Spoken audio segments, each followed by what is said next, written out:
How's it going, everybody? Comfy Time Gamer here, and welcome back to some more Dark Souls as we continue our downward trek into the sinking city of Lucerne, which is getting closer and closer to the abyss.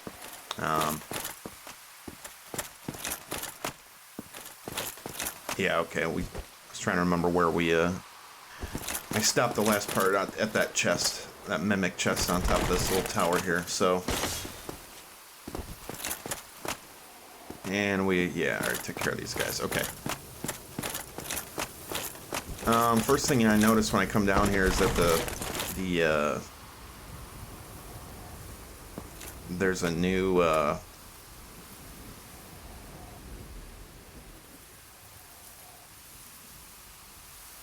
think there's a new enemy. I think these red eye ones are different. I don't know, maybe they're a little bit stronger. Or maybe I'm misremembering, it doesn't matter. But the Stain of the Abyss, god damn man. Fucking block. The Stain of the Abyss is getting stronger and stronger. We're seeing more and more of this blue light that we first saw up in the Colosseum there, and well, actually no, we first saw it in outside. There's holes in the ground, but they made it very evident with the Artorias fight that an ambush. Pay attention, dude. They made it very evident with Artorias, you know, with the blue sludge, and he's just completely consumed by the abyss. Yeah, there we go. Start looking around.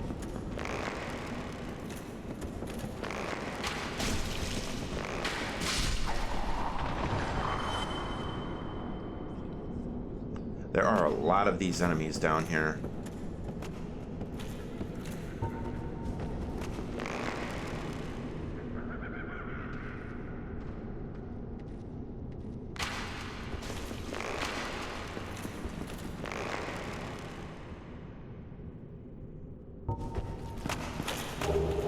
So, more rubbish. Trade that to the crow.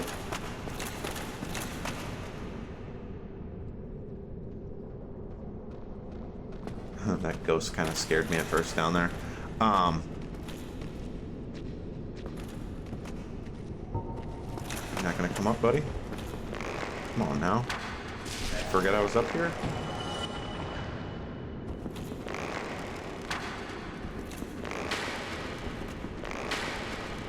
Are you fucking kidding me? Come on.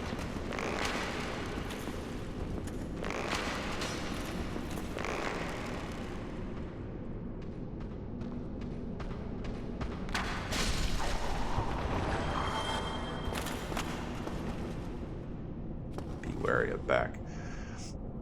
Yeah. There's just a ton of them.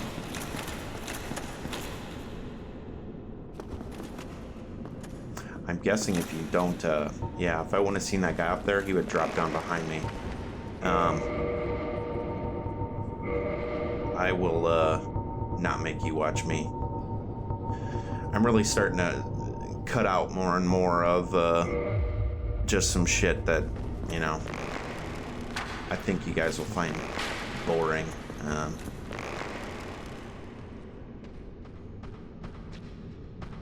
But I'm certainly not going to run down into that that slew of enemies. So I'll start cutting some stuff out so you guys don't have to watch every little, you know, watching me shoot arrows is kind of boring. So this guy, God, I want to plunge attack you. Yeah, if I was smart, I would have shot him with arrows from up the top, so stupid fucking death incoming. I have actually kind of a difficult time with these, with the timing of these guys as casters. Plus, I didn't know he was there. And wrecked. Such a stupid death. Although, it does lead to the reloading of this area at the bonfire, which gives us a very unique visitor. So, actually almost kind of worth it. As soon as I determine that it's an NPC and not something that's going to try and kill me. And it has a lot of lore. To me, it has a lot of lore. There's something new here. There's a grave. There's a lot of lore implications here. We have a grave for Artorias. We have the plume from his helmet, or a lock of his hair. I think it's from his helmet. A single white flower.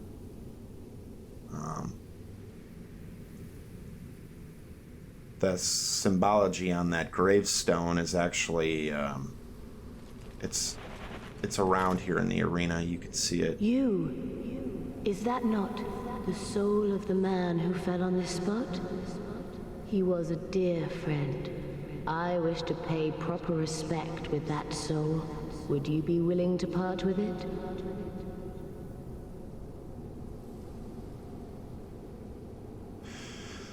I kind of debated here on whether to give it up or not, but I think that our paladin Thank you. would. You are very kind. Please take this. I no longer need it. May the Lord guide thee. Get some really cool dex weapons, actually. May the Lord guide thee. Not a whole lot of dialogue from this being. Her garb is sort of similar to Artorias's with the blue, and she's got a really badass chest piece. And look at those spiked shoulder pieces are really cool. I'm assuming that's a mask. I don't know, but she also has the hair of like it's almost similar to like the painting guardian.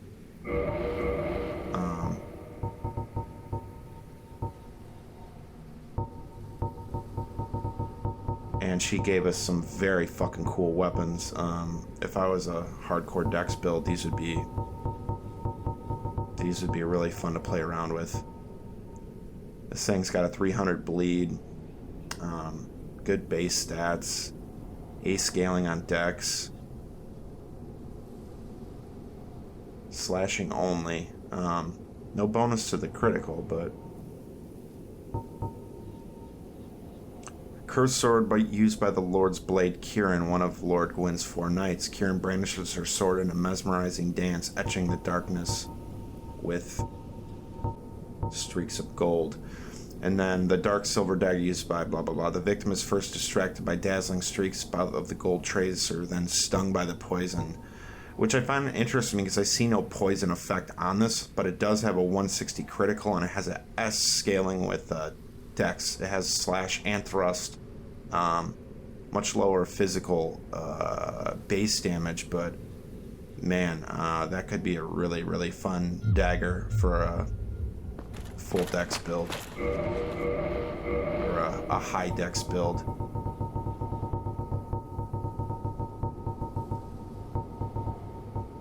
Plus they're just super fucking cool looking. Love the effect on the blade. They look awesome.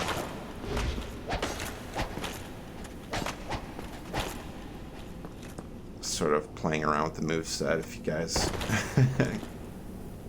can't help it. It's super cool. Very fast.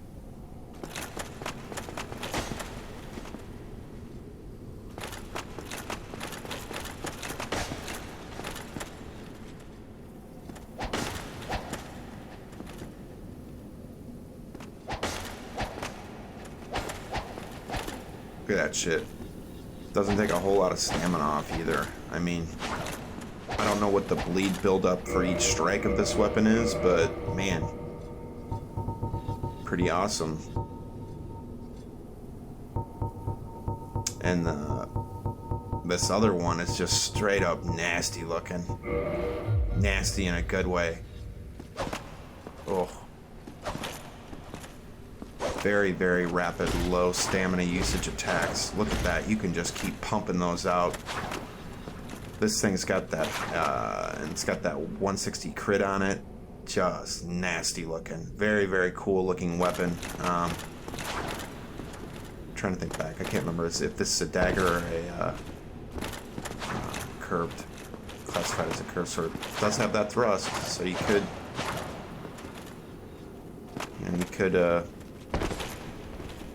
that's then also, the jump is also a thrust.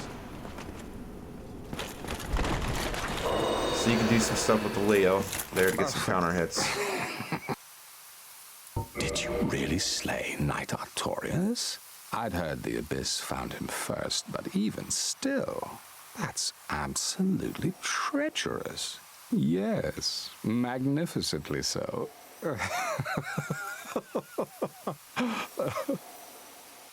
This guy, he's... Believe it or not, Lucerne has brought the Abyss upon itself, fooled by that toothy serpent. They upturned the grave of primeval man and incited his ornery wrath. What could they have been thinking? But to you and I, it's all ancient history. You have to ask yourself, does it really matter?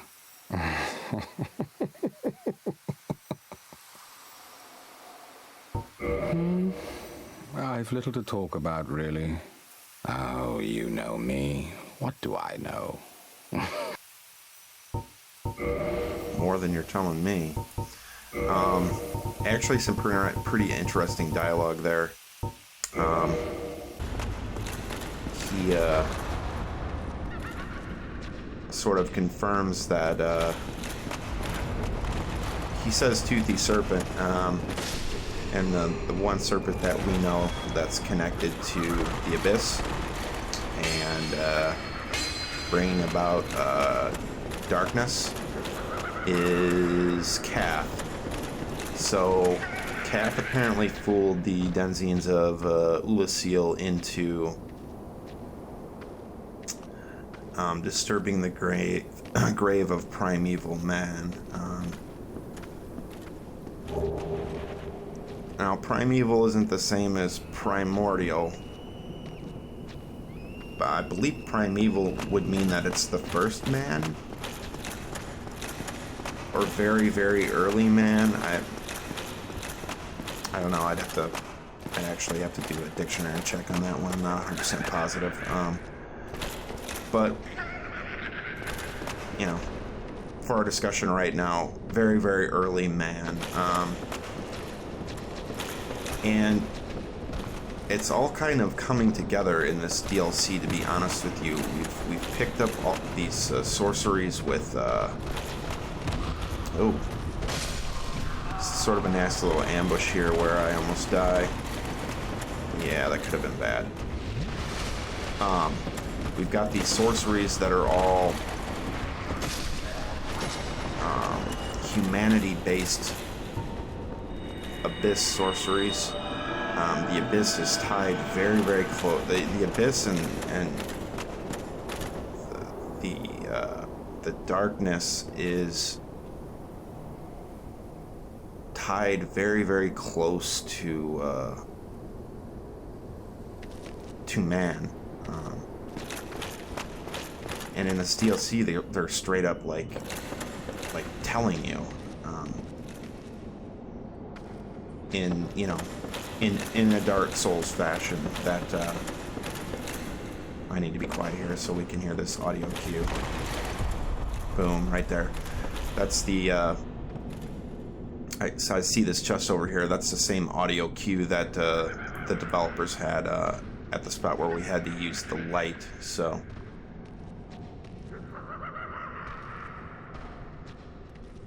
I eventually figured it out. Anyway, the the ties of the Abyss and the rise of the Abyss, the encroachment of darkness, Anor Londo's reaction to that is, to send Artorias, the Abyss Walker. We find out in the DLC that Artorias was not successful. He actually failed, was defiled and corrupted by the Abyss. We had to put him down. And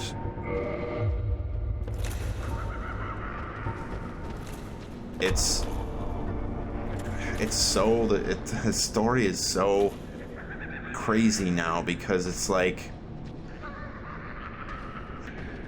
to me, it's, actually I'm gonna call back to my very first episode where, I was saying, where I was kind of critiquing the intro cutscene about, the first flame creating this disparity. They say it heat and cold, light and dark. Light and dark is a major, God, it's such a classic tale. Although it's a little bit more complex in Dark Souls, but essentially it's light versus dark, except typically dark tends to have connotations of evil. It's not that cut and dry to me in Dark Souls. The darkness isn't necessarily evil. The Abyss isn't necessarily evil. It is it's the dawn of the age of mankind, from what we've learned. And you could see why the gods from Anor Londo would be very frightening to them, because it's the end of their age. All ages must come to an end. It happens in our own real world. It's happened many times over. There's these cycles of light and dark. If you look at the medieval period, is a great example. You go from, not to bore you with a history lesson, but if you go from the era of the rise of the Roman Empire and the level of civilization that it brought to, well, most of the known world, or the part that mattered anyway. Very complex architecture. The aqueducts are an amazing form of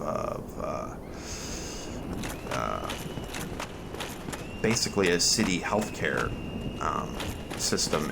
Flowing water is something that keeps plague down. Structure systems for law and order, government in the Republic era, democracy, which they kind of went off to more of a tyrant dictatorship type thing. But and then when that fell, as time went on, and I think it was the Visigoths. We'll just say barbarians. That's what the Romans called them. But the Romans called anything non-Roman barbarian. Here's another one of those spells. I think this is like a poison mist type thing, except it's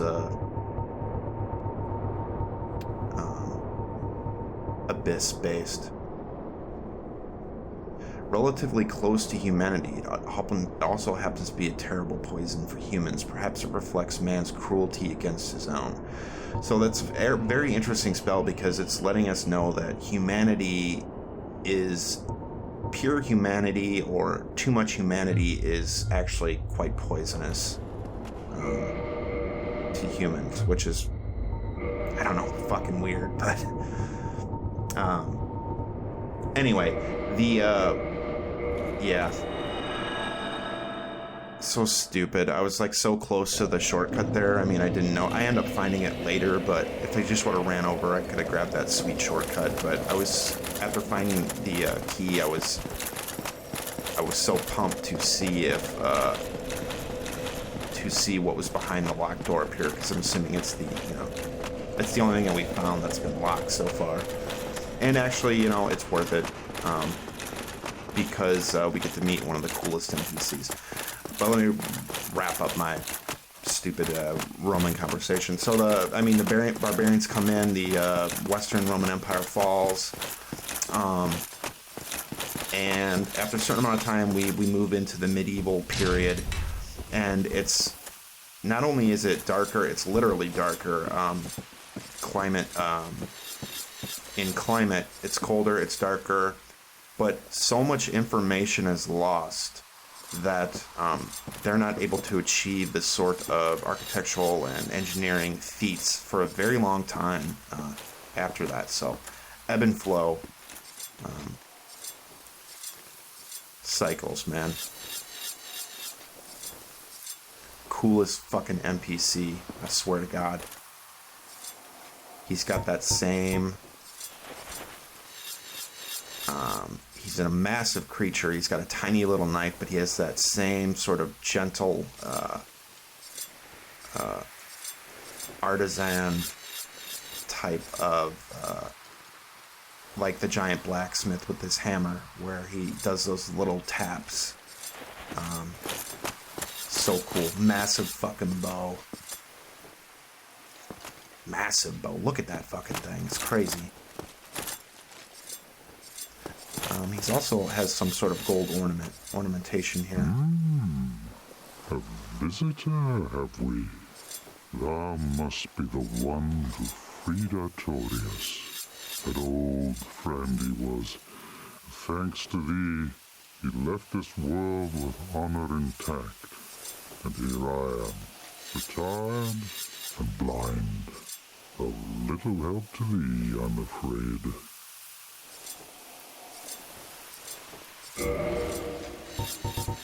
Hey, he sells dung pies. So now we find his he's making these carvings. He's got a whole pile over there. I could actually use some of those.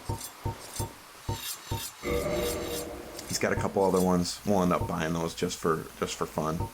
He's got some shards, which is nice, and some lore on these arrows. A little bit of lore. Great arrow used by Hawkeye Gaw, one of Lord Gwyn's 4 knights for dragon slaying, requires great bow. Goff personally crafts each stone tip and wraps the shaft tightly with tree bark.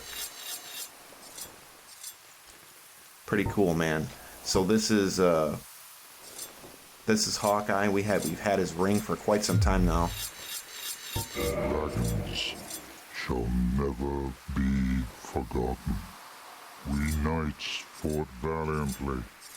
But for every one of them, we lost 70 of our own. Exhilaration, pride, hatred, rage.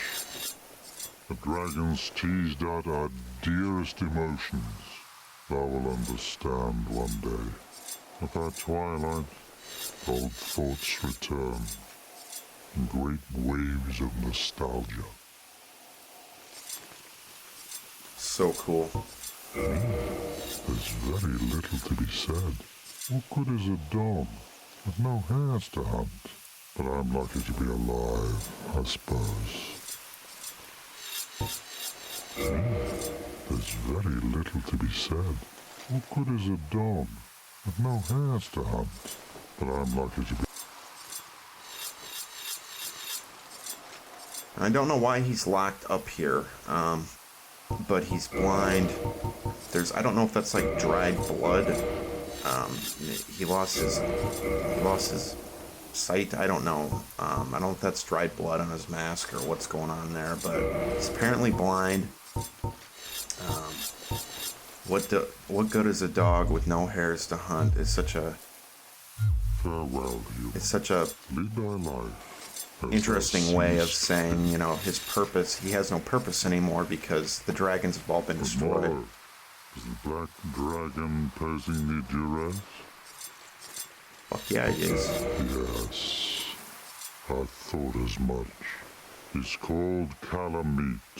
Ferocious dragon indeed. Even mighty Anor Londo dared not provoke his ire. I see little good coming from this, but thy intent is to persevere to the bitter end.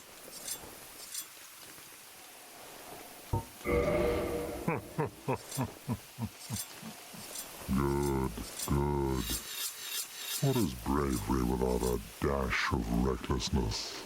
I've taken a liking to thee, and I owe thee much for thy service to Artorias. Now, watch, and see how Goth hunts dragons. So fucking cool. Doesn't even have his ring on. Motherfucker's blind, right? Can't see. Total badass.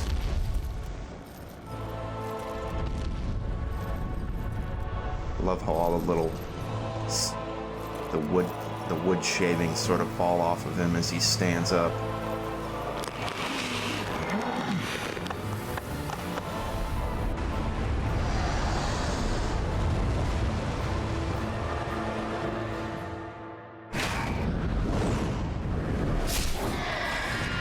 Fucking legit.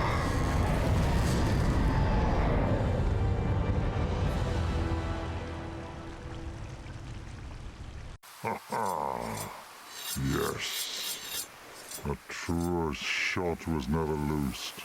That bat will be grounded for a good spell. The rest is in thine hands. I await good tidings. Ah, dragon slaying, knighthood's highest calling. So cool.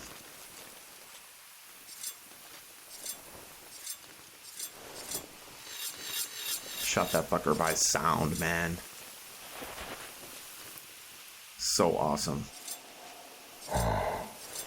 Hello there. What of Calamite? He is an ancient dragon. Skyward or no, he will not be put down easily.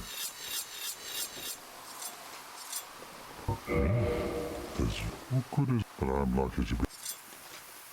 Farewell, human. I await good tidings. Interesting. He's not bitter at all, though. About his position now. So I'm assuming he may have possibly been involved with the first battle against the dragons. I don't know for sure, though. Obviously,